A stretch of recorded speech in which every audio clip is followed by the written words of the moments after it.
초음파를 통해서 특징적인 낭포성 점막 조직을 보거나 쇠정물의 잔해가 가득 쌓여 있는 마치 키위처럼 변한 모양을 보고 담낭 점액종이라는 표현을 쓰는데요. 만약에 담낭이 팽창되다가 터지게 되면 복강안에서 터지게 되죠. 그래서 이걸 복막염이라고 하게 됩니다. 복막염은 시급한 질환이고 사망률이 굉장히 높거든요. 그래서 이 담낭 점액종은 강아지 성인병 중에 위험한 질환 중에 하나라고 말할 수 있습니다. 안녕하세요. 아프리카 동물의료센터 유재혁 수의사라고 합니다. 오늘은 임상 증상이 나타나지 않고 건강검진을 통해서 발견되는 대표적인 질환인 담낭 점액종에 대해서 알아보고자 합니다. 담낭 점액종이라는 얘기를 하기 전에 담낭에 대해서 먼저 이해를 해야 되는데, 담낭은 담즙을 가지고 있는 장기를 말하죠. 그 담즙이 하는 역할은 음식을 먹게 되면 그 지방과 관련된 성분들을 녹이기 위해서 담즙이 나오게 되는데, 이 담즙이 항상 일정한 양만 필요한 게 아니에요. 어느 날은 과식할 수 있죠. 그리고 지방이 많은 음식을 먹을 수 있어요. 이때는 훨씬 더 많은 담즙이 필요하게 되는데, 이때 담낭의 역할이 필요하게 되는 겁니다.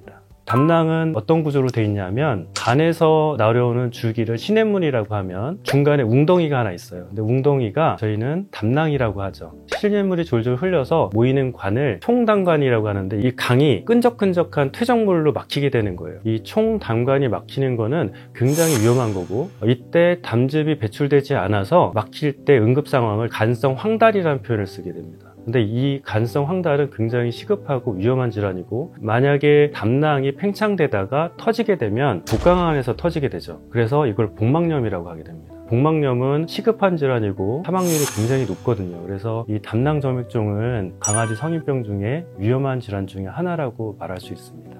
담즙이 끈적끈적해지는 이유는 담낭의 수축이 잘 되지 않기 때문이에요. 아직까지는 정확하게 밝혀지진 않았어요. 하지만 중연령의 7살 전후의 강아지에서 호르몬 질환을 앓고 있거나 고지방 식이를 하거나 그럴 때 훨씬 더 이 발병률이 높다고 알려져 있습니다. 그리고 임상 증상으로서는 구토, 식욕부진, 복통을 느낄 수 있어요. 근데 이때 이거를 병원에 오시면은 대부분 소화불량으로 인지하고 그냥 넘어가는 경우가 많죠. 담낭 점액종을 저희가 알기 어려운 이유는 포인트가 간헐적이라는 거예요. 하지만 중기 정도 됐을 때는 한 달에 한 번, 두 번 정도 이 횟수가 늘어나게 되고, 심한 경우에는 황달과 관련된 빌리루빈 수치라든가 공복 상태에서 콜레스테롤이 증가하는 걸 보고 강력하게 의심할 수가 있습니다. 응급하에서 오는 경우는 배가 너무 아프니까 배를 말고 부들부들 떨게 되죠. 이 증상도 사실 놓치는 경우도 있어요. 왜 그러냐면 대부분 허리가 아파서 배가 아플 수 있다 이렇게 생각하는데, 유사질환이 사실 디스크하고 췌장염이 있습니다. 이런 질환들이 오인하기 쉬운 질환인데 사실 혈액검사와 초음파만으로도 진단이 가능하기 때문에 절대 놓쳐서는 안 됩니다.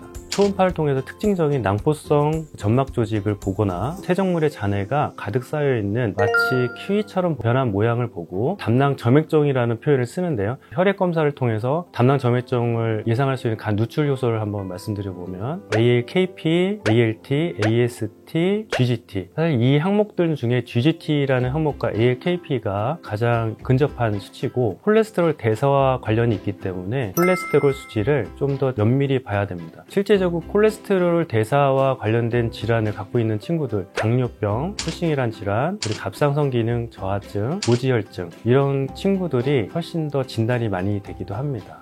사실 담낭 점액종은 수술이 가장 중요한 질환 중에 하나예요. 언제가 빠르고 언제가 느린지는 아까 말씀드렸던 간 효소치의 증가, 그리고 콜레스테롤의 증가, 모니터링 하는 게 가장 중요하고요. 초음파 검사에서 펀두스라고 얘기하는 기저부에 해당되는데, 초음파 영상에서 이쪽의 음영이 밝아지기 시작하면 터지기 직전이란 뜻이에요. 그렇게 되면 주저없이 수술을 하셔야 됩니다. 수술도 굉장히 중요한 시기가 있어요. 한 논문에 의하면 선택적인 관리를 한 친구들에서 수술을 한 케이스에서는 사망률이 2% 정도, 하지만은 응급해서 수술하는 경우에는 23%로 약 4배 차이가 나는 걸로 보고되어 있습니다.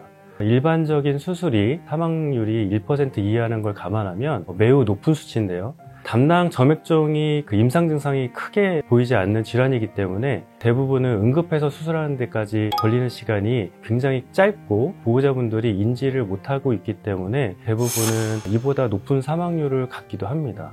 그래서 사실 한 달 주기로 체크를 해보시는 게 되게 중요하고, 선제적 수술도 요즘에는 많이 하는 편입니다. 사실 담낭이 없어도 사람들도 살 수 있죠. 강아지도 마찬가지예요. 담낭이 없이도 일상생활이 가능한데 대신 주의사항이 있어요. 담낭은 아까 전에 지방을 소화하는 데 큰 역할을 한다고 그랬죠. 과식을 하거나 고지방식을 하게 되면 강아지에서 물운변을 보거나 소화 불량을 겪을 수 있겠죠. 만약에 간즙이 부드럽게 나오지 않는다고 그러면 다시 복통을 앓을 수 있어요. 그래서 저지방식 고섬유질 식단으로 구성된 처방식을 권해드리는 편입니다. 처방식을 말씀드리면서 타격받은 간을 회복시키기 위해서 간 영양제를 많이 말씀드리고 있어요. 실리마린이라든가 댐2 구조로 된 영양제를 많이 권해드리는 편이고, 담낭 점액종을 앓은 친구가 만성 간염을 앓는 경우가 굉장히 빈번하기 때문에 이런 영양제를 통해서 간을 회복시켜주는 데 의미가 있다고 볼 수 있습니다. 수술 후 재발률에 대해서는 많이 물어보세요. 담낭이 없으니까 재발을 하지 않겠죠. 하지만은 담낭은 간이 싸고 있는 구조죠. 이 담낭이 커지면 커질수록 간즙이 계속 나오고 간은 피로해졌을 거예요. 그래서 어떤 경우에는 만성 간염을 앓고 있는 경우가 있고, 수술 후에도 만성 간염 관련해서 치료를 계속 해야 될 수도 있어요. 이 부분 때문에 이후에도 계속 관리를 하는 경우가 굉장히 많습니다. 사람에서 100세 시대가 열렸죠. 반려동물에서 노령화 시대가 시작되었습니다. 임상 증상이 없이 발견되는 대표적인 노령성 질환인 담낭 점액종 질환도 굉장히 주의해야 되는 질환 중에 하나인데요. 미리 혈액검사와 초음파 검사를 통해서만으로도 알 수 있는 질환이기 때문에 주기적인 건강검진을 통해서 우리 반려동물의 건강을 유의했으면 좋겠습니다. 이상 유재혁 수의사였습니다.